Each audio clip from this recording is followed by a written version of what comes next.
most of you don't believe in magic, is that right? Anyone believe in magic still? First, do you believe in magic? You do? Okay. Anyone else believe in magic? Yeah? Harry Potter? None of you read? I thought you were like the Harry Potter generation. Yeah? What do you think? Is that real? Or is that just fantasy? Huh? How many people think it might be something real in that? There we go, yeah. How about the movie Avatar? Did you see Avatar? Yeah? How many people think that might be something real? Yeah? 1%. 2. So there's something else. I mean, because we're in a scientific, so-called scientific, supposedly scientific place, that we're not supposed to believe in magic. All of these things are superstitious, right? We've been told. Let me tell you a little story. There was I met, you know all these jari booty type, jari booty, you know? जानते हैं आप लोग? नहीं? I think Hindi में ज़्यादा मुझे नाच मिल रहा, तो मैं हिंदी में थोड़ा सा बोलता. ये जो जड़ी बूटी टाइप लोग हैं जिनको इलाज वो कर सकते हैं, हमारे उधर राजस्थान में बहुत सारे ऐसे लोग हैं. तो उन लोगों ने, मैंने जाके उनसे पूछा कि यार ये तो आपकी इलाज सही है, कैसे पुराने लोगों को कैसे पता पड़ा कि ये चीज, इस चीज का छाल, इसको उबालेंगे इस मौसम में और ये सब हमको ठीक कर देगा? How did they know? If you think about it, there's so many permutations and combinations that could be possible, right? So what would your answer as scientists, as technology engineers? Your answer would be what?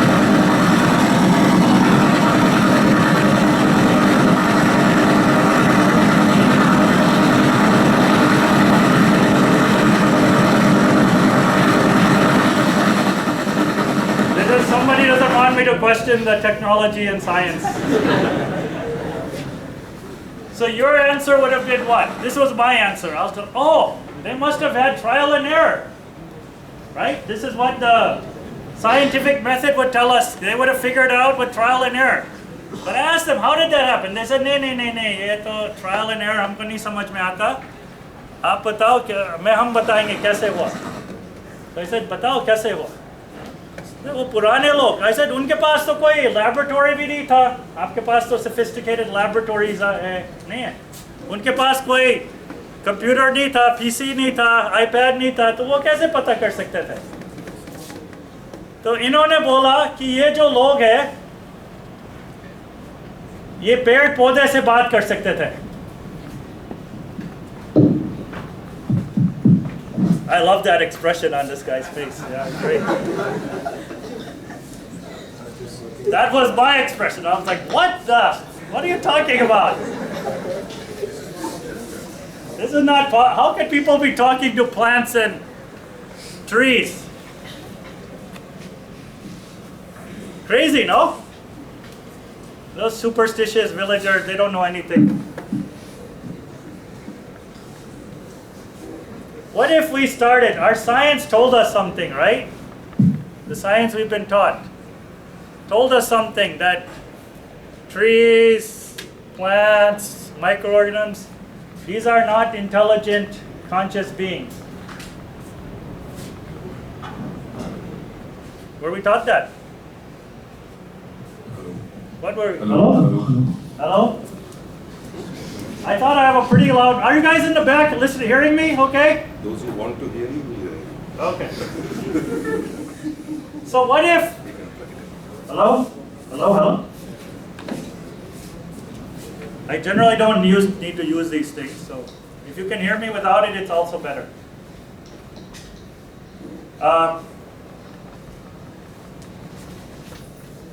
So what if our science that we were taught got it wrong, and those ancient people were correct? That plants, trees, they're all intelligent, conscious beings. Maybe even some communities say that the mountains and the rivers, they believe, are more intelligent than even human beings.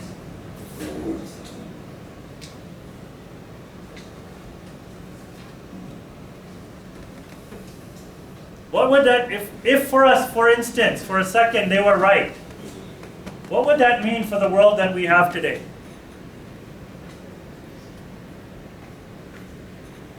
What would it mean? Can anyone imagine even? How many of you are willing to consider that plants and trees and rivers are intelligent, conscious beings?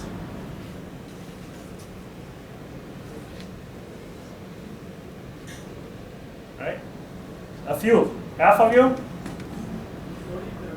I think they say, science will eventually catch up to what people already know. Tribal people already know. There's a friend of mine who's indigenous Australian Aborigine. So he said he said, your science will one day catch up to what our people have already known for thousands of years. Millions of years even. So stay tuned on this one. Maybe after 10 years you'll come and tell me, hey, we read something that this might be true.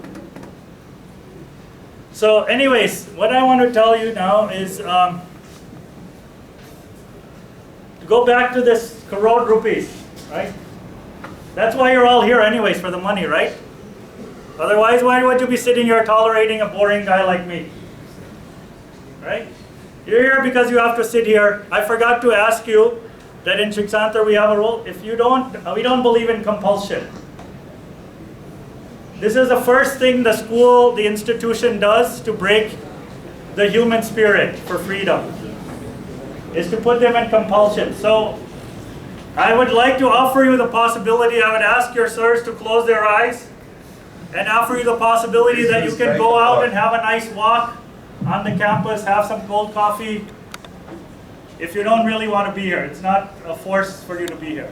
But if you're here, I would like then for us to be engaged, because I came all the way to Rajasthan just to talk with you, and I would like to hear something from you also. Yeah? So that offer is open. I won't be offended. He won't punish you. Don't worry. He's not as scary as he looks, Yeah. So, but I think we have to understand this compulsion that oftentimes we're sitting in places forced to sit there, and we lose the fact that we are, in this cage, and we're being told, oh, you do this, so one day you'll get something out of it. But really, there's a different way we could think about how we engage with each other.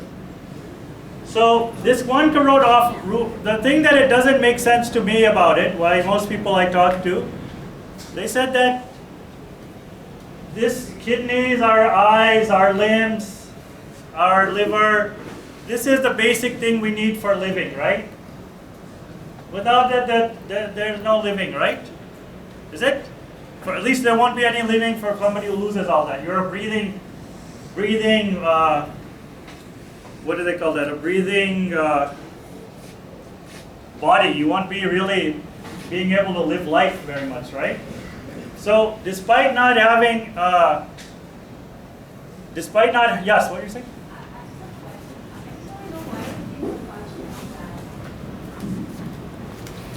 Why do I think that compulsion is bad? Because I think that if we understand what compulsion is, it's to force people to sit in places and do things which goes against their own inner conscience or will.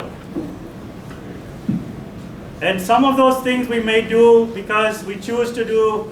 Maybe I don't want to really be here, but I like her, she's my friend, so I feel like some relationship, so I'll do this. But a lot of the things we do, we start to forget that we have other choices, other possibilities. Right? And if you start doing that with a child from the very early age, they'll start to forget they're in a cage. They're being forced to sit in a cage. They're being forced to do things. And there's a kind of humiliation that gets involved because you don't really want to be there. You don't want to be present. You don't want to feel engaged, but you're being forced to. And why is that forced? Because somebody is usually putting a carrot or a stick, reward or punishment in front of you. So what it does, it starts to kind of erode your own inner conscious, your own inner voice, your own intrinsic motivation, your own sense of purpose, your own sense of relationship. Those things all start to erode and you become defined by the external. How does one implement that practice? Implement what? Without questioning. Well, you can get up and walk out the door, you'll implement it practically. But it doesn't work always, does it? You should try it. It works much more than you think it does. That's part of the conditioning, right? So a big thing that we talk a lot about in Shikshantar is the biggest thing. If you're here for 4 years, there's only one thing you need to do and you'll get your money's worth. Unlearn everything you've been taught by school and media. If you can do that, you'll be actually a very much more free human being. Right? So what I'm saying is that a lot of the unlearning, because we have a university, I'll tell you about it, Swaraj University. So in our university, there's no degrees or diplomas required to join. There's no marks, no syllabus, no examinations, no tests, no seating like this. Right? There's a very different way we can imagine of how we would want to organize ourselves. So one thing we do is we have a lot of challenges around unlearning. Because we found that the conditioning that we get, because see, I was saying school is a criminal activity, right? You're taking very innocent children, this tiny, and forcing them, trying to mold them. What was the department called that runs the education in this country? Does anyone know? Ministry of what? What does that stand for? So you're taking innocent human beings and you're trying to convert them their entire lives into human resources.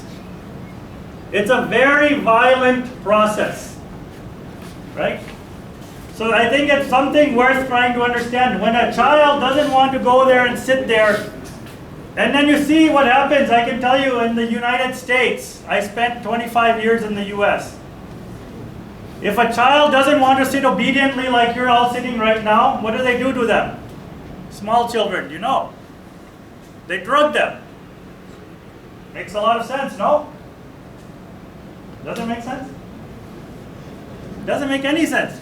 A small child doesn't want to sit for 4 or 5 hours a day, 6 hours a day, wants to run around, play. No, you're in class 1. You have to sit and be obedient, says the school. Your child is not. What are they told? I didn't tell you, my mother's a pediatrician, so she does the drugging part. So I argue a lot with her, fight about it. She says, well, the school told us, the parents, the teachers, the school told us, this child is hyperactive. So what do we have to do? Drug them. So they sit silently. This is happening to more than 30% of the children there. Because they're resisting the compulsion to sit. Right? Huh? No, it's fully legal. If your child is not drugged, they will be kicked out of school, and then as a parent, the child will be taken out of your custody. Legality defines what is normal. And so hyperactive is allowed. So it's perfectly legal. Yeah. So let me just tell you that, where were we? So I want to talk about, tell you a few stories of some friends of mine. So we have a network. One of the things, I was telling you about the university, yeah. So before we started the university, we started a network called the Walkouts Network. And what we have been doing for about the last 10 years is to encourage people, kids, youth, adults, to walk out of their schools, walk out of their colleges, walk out of their jobs which they hate, the jobs which they're sitting there and every day they're surfing, where's my next vacation going to be, when is the holiday weekend going to come, Why are this life is something different? No, it was never meant to be a burden. So we've been told, so we have a whole network of people around the country, and I'm going to tell you about a few of them. Hold on. Yeah, you want to ask something? Good. Please finish it. Yeah. So we have a whole network of people, and I wanted to ask you, it's something really interesting. So I can tell you a little bit myself. I grew up in the United States. First career I had was an investment banker on Wall Street. Right? Morgan Stanley. 2 years of doing it, my career was all set. From there, Harvard MBA I could do, come back. My people who I was friends with, everyone was making, minimum $15, $20 million a year. All set. I decided to walk out of it. And I said, let me go into education. I don't feel, there's a whole lot of reasons, I'm going to talk about those later, but I walked out of that career at the age of 24. Everyone said, you're crazy, your whole life is set for you. Why would you walk out of it? So I walked out of it. I didn't go to, my parents were really upset.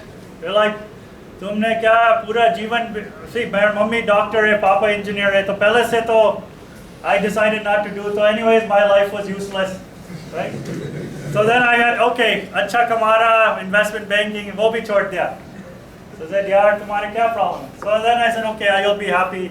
I said, I'll be an academic. So I went to Harvard.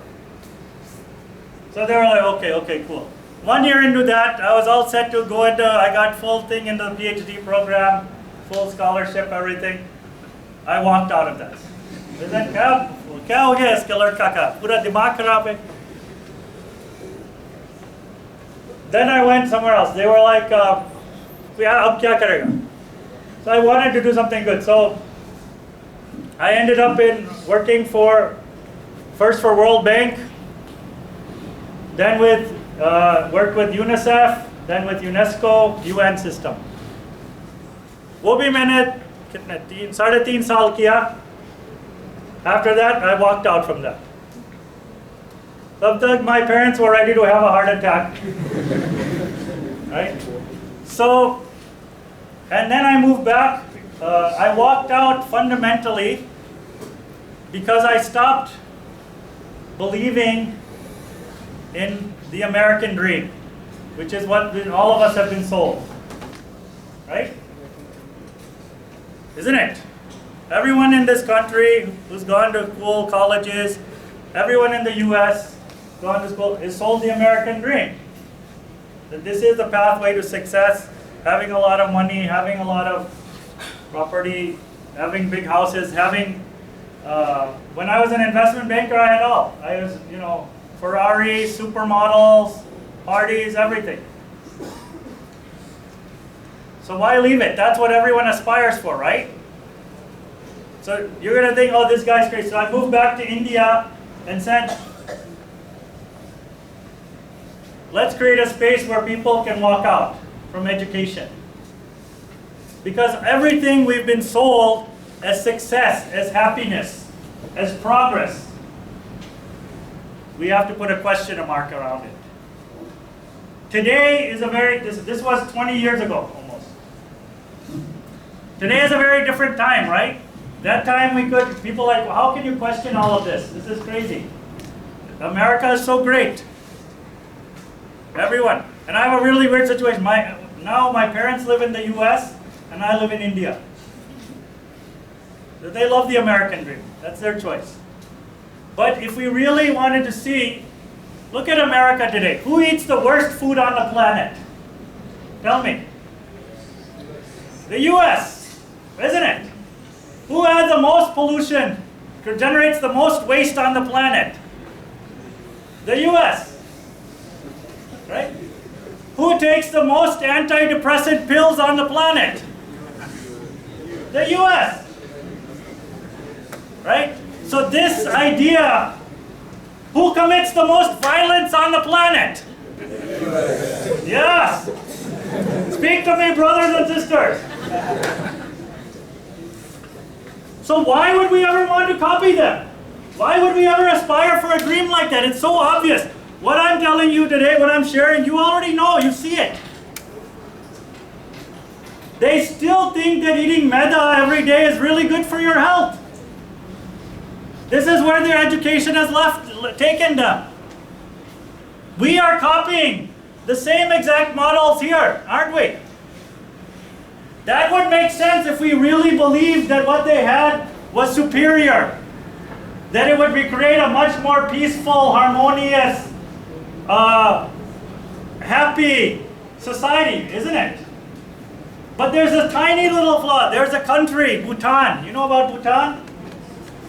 This little country. How many? Piddly little, tiny. Kitne log hai? 7 lakh.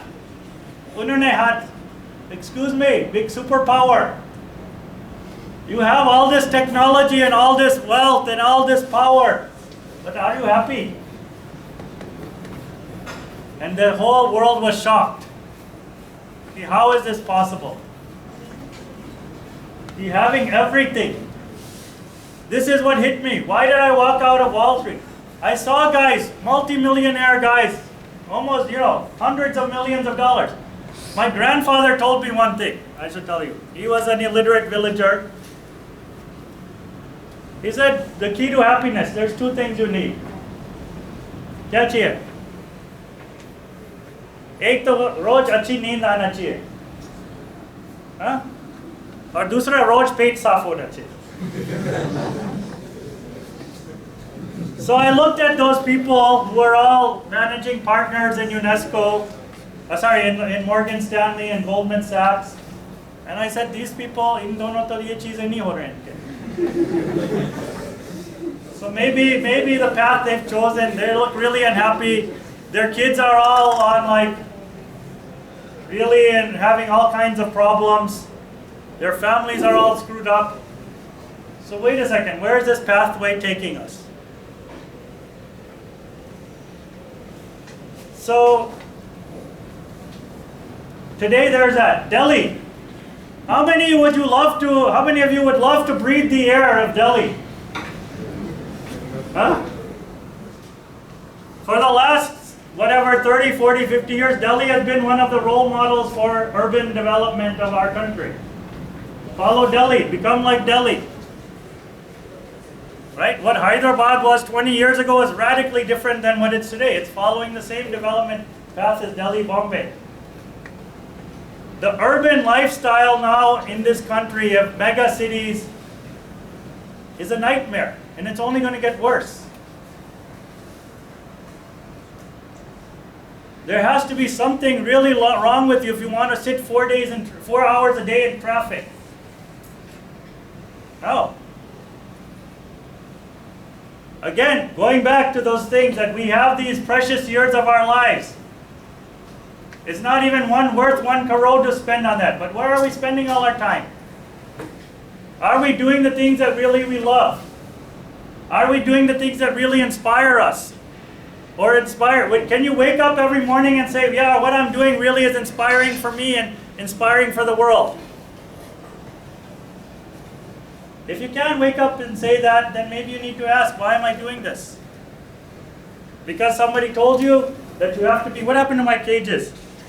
Somebody went and told you have to be in the cage, be a good boy, be obedient, be in the cage, and someday you'll get a nice package. Well, that package is only good if it makes you happy, right?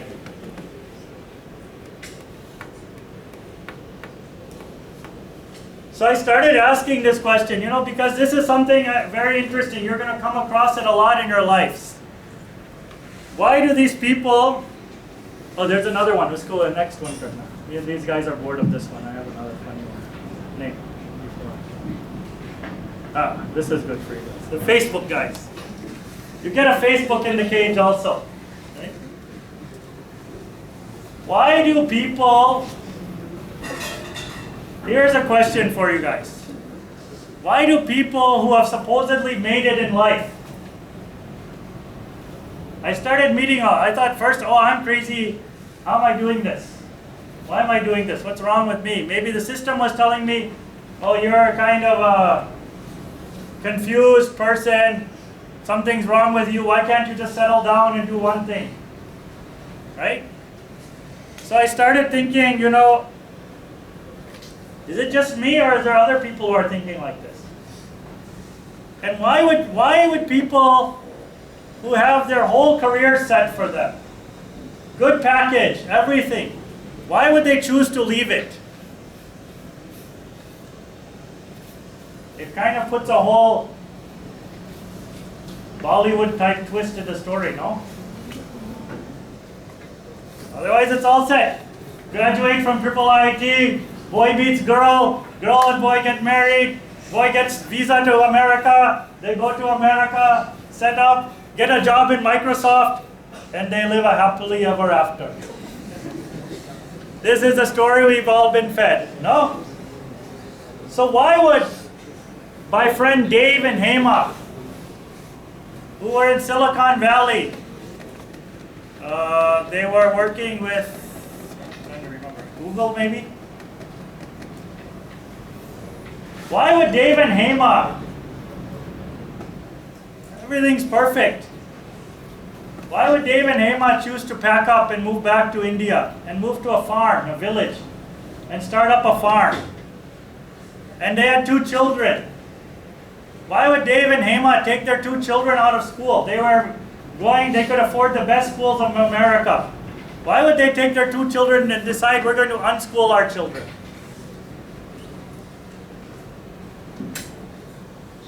Any idea? Yes. Yes, sure. Go ahead. Don't you think you're dramatizing this too much, sir? No offense, but don't you think Oh, I'm totally dramatizing it. That's how life is. No, life is a drama. Everything we're doing is wrong, and I refuse to believe that, because though some things are wrong, not all of it is.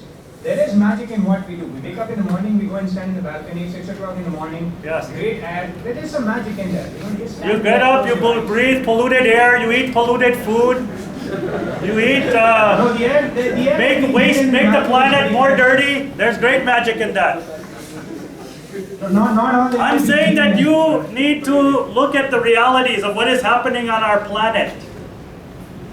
We have a very serious crisis ecologically on our planet. We have created a model which is consuming much more than resource. It's a model that is built on unlimited resource usage. We have a model like that. We are consuming far more than what the carrying capacity of this planet is. We have destroyed our forest systems, our water systems, our air, our soil. We are working towards correcting it. We have global... Oh, yeah. Great, wonderful. We're correcting it? The scale and the pace of destruction. Dude, you have a wrong sense of perception sitting in this room. The scale and the pace of the destruction is far worse than we can even imagine today.